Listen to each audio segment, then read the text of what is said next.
This is Masechet Suka, Perek Bet, and we're going to look at Mishna Bet.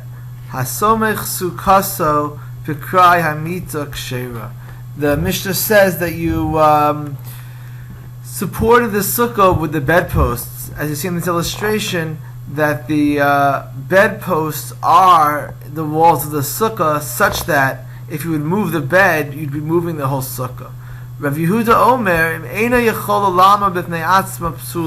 if the sukkah is not independent of the bed, then the sukkah is pasul. And Rav Yehuda follows his own general view that a sukkah is supposed to be a more permanent structure, and if the whole sukkah would be carried along with the bed, that itself makes it pasul, invalid. Sukkah hamiduvdeles is a sukkah which has a lot of schach on it, but the way they're arranged, there are different illustrations. Here's one, but basically the schach is arranged in such a way where you have enough schach, but since they're not all laying neatly and orderly, therefore it's not covering a sufficient amount of the top of the sukkah. That's going to be kosher.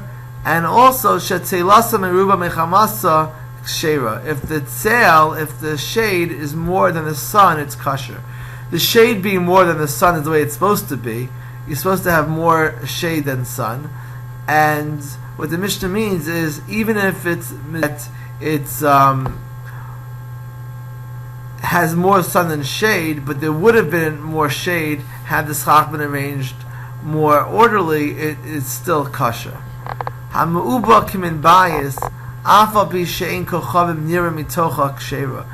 the schach is very, very thick, such that you can't see the stars between the schach, it's kosher. Here, many mefarshim say that this is kosher b'diavad, that really you should be able to see the stars, but if you don't, it's still kosher. And there's a debate quite how thick it is allowed to be.